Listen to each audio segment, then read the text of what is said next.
Just continuing with the concerns that Wendy Miller had articulated, at the bottom of page 207, what she says is, I'm also concerned that we are trading off short-term access for long-term issues.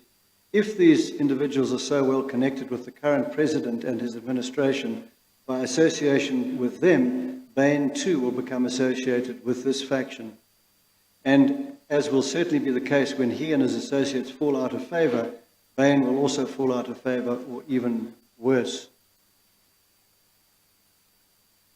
Now, if I could go then to the end of that paragraph, or they may twist this contract into an accusation of impropriety in how Bain is getting our business, that we pay people close to the president to use their influence to get our man the CEO job, and so we get the work. This is certainly what the journalist was insinuating in the Telkom article. They could use this contract as evidence. Can you just elucidate for the chair, please, if you know, what the reference to Telkom is and how it fits in here? Chair, the accusation in this article was that Mr. Sipho Maseko was appointed as the group CEO of Telkom. He'd also received this CEO coaching that Bain talks about. So just like with Mr. Tom Moyane at Sars, who'd worked with Bain for a year before he got appointed, Bain had also worked with Mr. Sipho Maseko for a time before he got appointed as a group CEO. Now, Bain had worked with Mr. Maseko before, or had met Mr. Maseko before.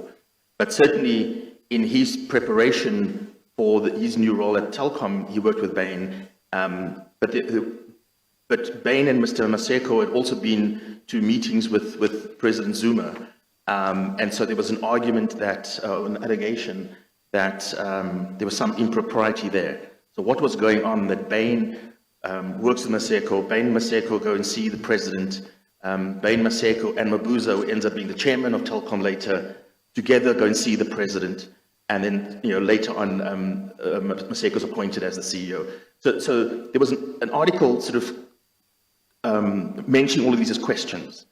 And of course, in this context of the Amber Bright and some of the SARS work, Wendy Miller was saying, well, that those allegations can be seen to have some merit if this kind of arrangement with Amber Bright is seen to come to light.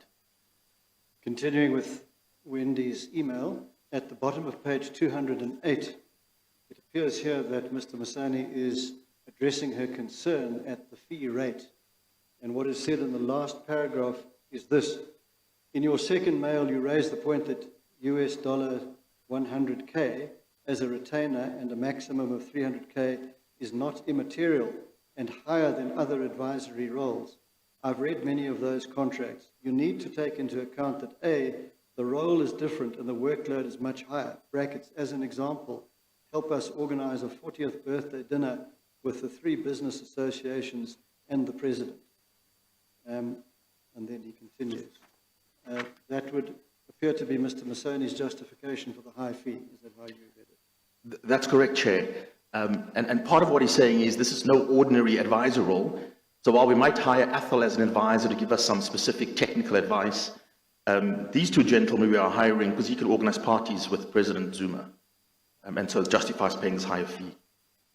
All right, going further back in time, AW40, page 241, the bottom of the page, an email from Mr. Min to Wendy Miller.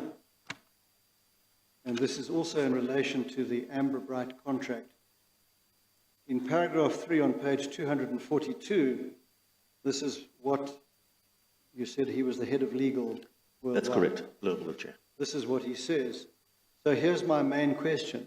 How are 2 artistic producers qualified to provide us with intelligence on companies' strategic and operational issues, pending leadership changes, etc., which Vitiori, just stopping there, that's Mr. Moyane. That's correct, Chair.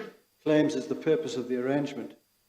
It's quite possible that they are well connected in the SA black business community and so would have independent access to this information.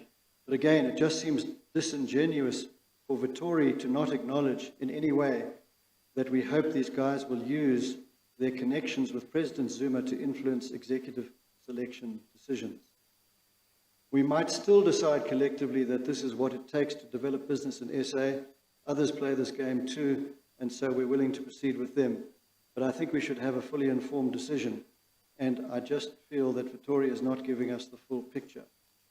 So I think that is self-explanatory. What Mr. Min has identified as a problem